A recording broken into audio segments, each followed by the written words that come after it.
This video is sponsored by Card Kingdom. You can visit their store by using my referral link in the description below.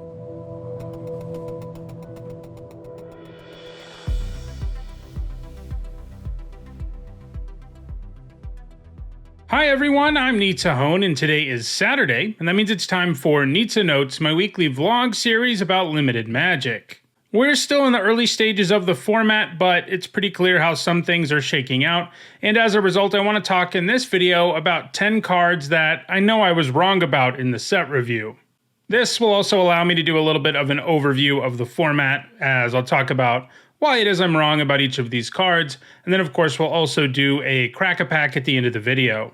First, I want to talk about Crawling Chorus. So this is the 1 mana 1/1 with Toxic 1. When it dies, it makes one of these Might tokens. So I thought this was going to be a quality common for white aggro decks. I didn't think it was going to be bad or anything, but it's turned out to be one of the best commons in the set and maybe white's best common. This format is very fast and very aggressive. You know, there's a bunch of combat tricks that make it very difficult to block effectively, and you want to be playing cheap things that can attack early and that you can use combat tricks on, and that's exactly what Crawling Chorus is. The fact it gives you these 2 bodies is a big deal. It's pretty hard for your opponent to trade with this and end up ahead in any way, shape, or form, and basically all 1-drops are better than I expected they would be in this particular format. On a related note, there's Exuberant Fusling. This I did think was going to be pretty mediocre. I didn't love that, you know, it always had 1 toughness.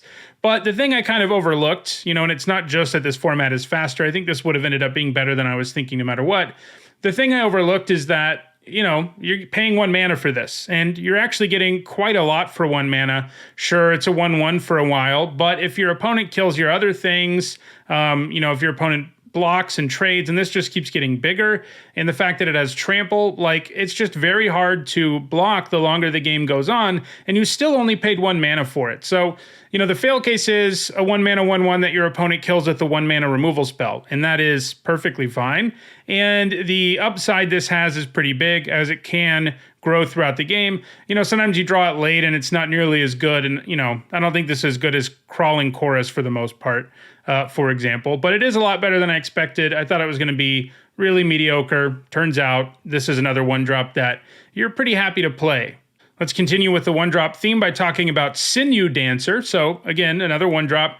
A couple things going on here though. You know, first, format's fast. Second, it's pretty easy in a lot of the decks in the format, especially like black-white and green-white, to get this online where you're only paying 1 mana for the ability, and that basically is just easier than I expected it to be. And, you know, in the set review I said, once you're doing that, this is going to feel amazing. It's not so good when you can't do it, and I think I weighed a little too much on thinking, you know, you wouldn't be able to do it often enough. But there's a lot of decks in the format. You know, you can't play this in like your blue-white deck, probably, because you're not really going to be poisoning your opponent. But if you're in any white deck that poisons the opponent, like, this ends up being a really good card. Another card I want to talk about is Axiom Engraver. So mostly, I don't like defensive statted creatures in this format, and that's what this is a 2 mana 1/3.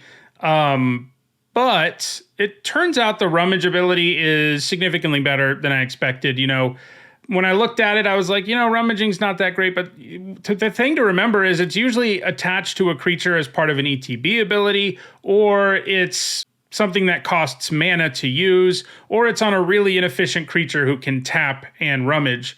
And yeah, the Fusling, or rather the Engraver, can only do it while it has its oil counters, but, you know, rummaging for free has felt a lot better than I expected it to. Something I should have mentioned with Exuberant Fusling that I'm now going to mention here is also that just having cheap things with oil counters on them really matters. I mean, I think right now, to me, the red-green aggro oil deck is probably the better deck in the format, and there's also a mid-range version that can work, but I think the aggro version is probably better. And if you can get down these early things that have oil counters on them and suddenly make your later drops better, make your signpost uncommon cheaper, like, it makes it so that these things are at more of a premium, in addition to the fact that both the Fusling and the Engraver are both just better than I expected them to be anyway. They also happen to have synergy that really matters in terms of early things in play with oil counters on them for all the cards that care about that. Another one I want to talk about, another 1-drop and a card that has oil counters early, is Rustvine Cultivator. I really didn't think this would be very good. Mostly I looked at it as a bad mana dork, and that is kind of what it is. I mean, the fact that it takes 2 turns generally to get 1 mana, and then you have to start over, it's kind of a bummer.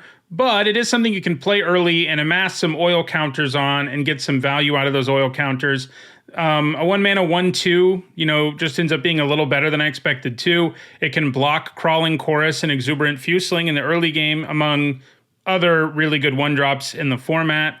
And the fact it fixes and ramps your mana is definitely useful too. So, I didn't think this was going to be good at all. Turns out it's a pretty good common, especially for like a red-green deck. I mostly want to talk about commons and uncommons here, but there are a couple of rares I wanted to talk about. Among them are both Urabrask's Forge and Koth Fire of Resistance. I think I gave both of these a C+ in the set review, which means, they're better than your average card in your deck, but they're nothing special, and you don't want to take them early.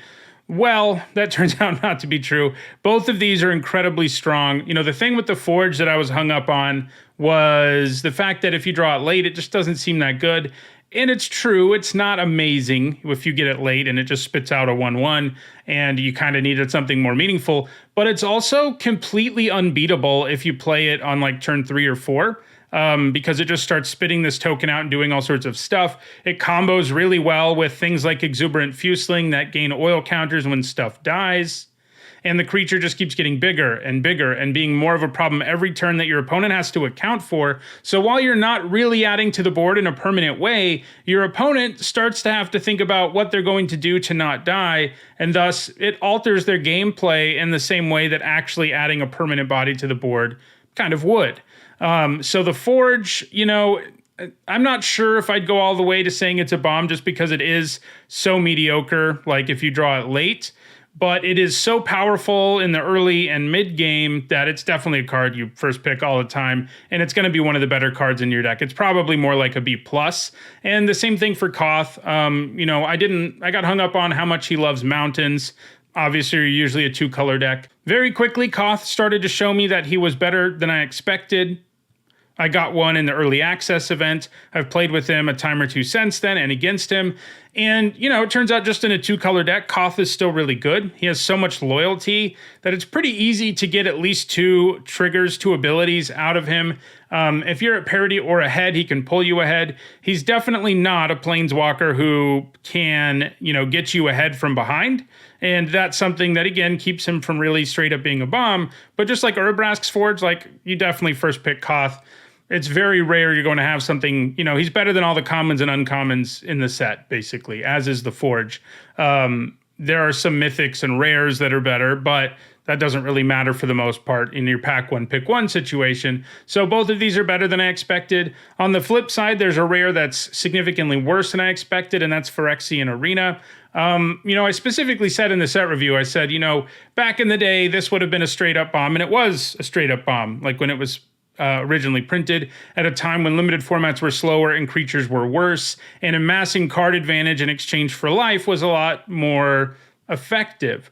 And, I said, this isn't going to be as good these days because formats are faster, and paying 3 to not add to the board can be a pretty big problem. Turns out it's an even bigger problem than I thought. Throughout the set review, I thought this format would be fast. If anything, it's faster than I expected. And so paying 3 for the arena when your opponent's just curving out 1, 2, 3, it doesn't matter that you have card advantage if that's what you did with your turn 3 while your opponent's doing what they're doing, which is curving out. So it's pretty close to unplayable. Maybe it's a sideboard card or something, but it's a lot worse than I expected. Another card that's a lot worse than I expected is Veil of Assimilation. I like the blue-white artifact deck a reasonable amount in this format, and I have played this card and had it be pretty good, but the more I play with it, the more I feel like, it's kind of in the same area as the arena. It doesn't really add to the board on turn 2. Sure, if you played a 1-drop, it gives up +1/+1 in Vigilance, and if you can keep triggering it, it feels pretty good, but you'd almost rather just have, a random 2-drop than you would Veil of Assimilation. It ends up just being, first of all, it really only works in one deck in the whole format, blue-white, And second of all, it's just a little too slow and lacks a big enough impact. Another card that I overrated that's a common is Adaptive Spore Singer.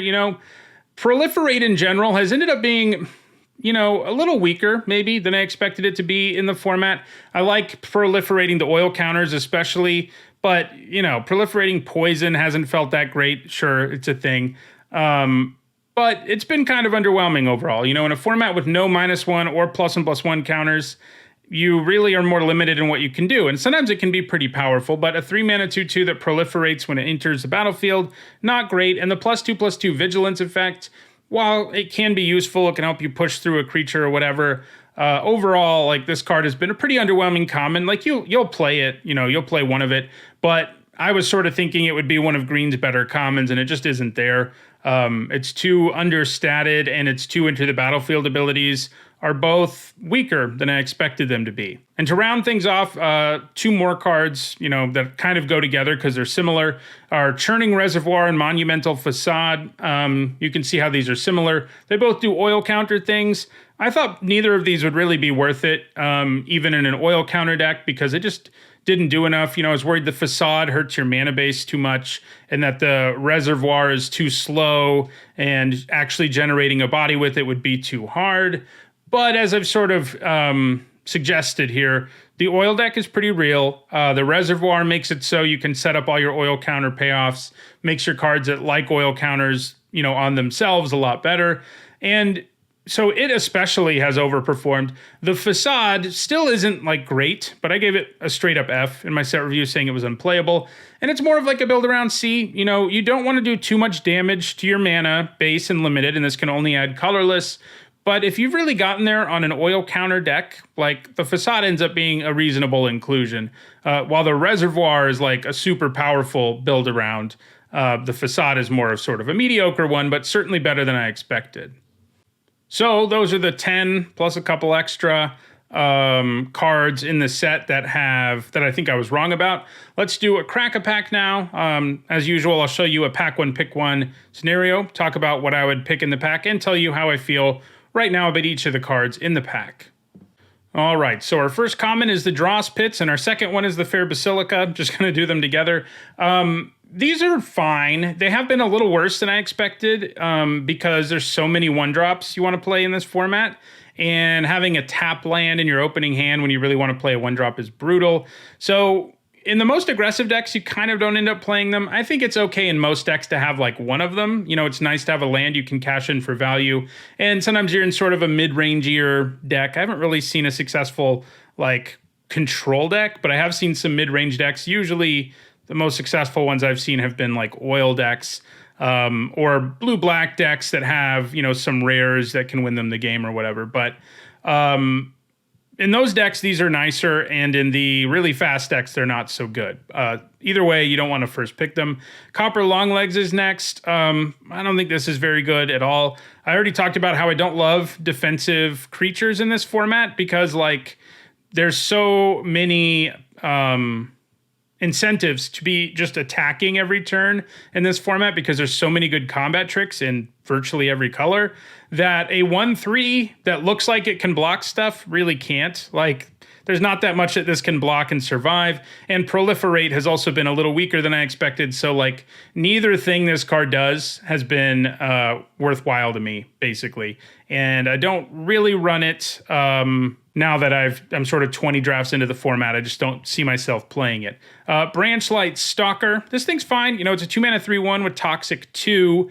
2-drops are important. It does, the fact that the chorus can just block it, for example, and attack through it, like, and all these other 1-drops can, is not amazing, but it's an okay 2-drop. You'll certainly play it in decks that are interested in doing infect stuff like green-white. So far, I guess it's what our first pick would be. Surgical Skull Bomb is next. So, these Skull Bombs are all kind of reasonable. This one is an artifact, and it's in one of the artifact colors, which I think makes it a little better, but it's still not something you first pick.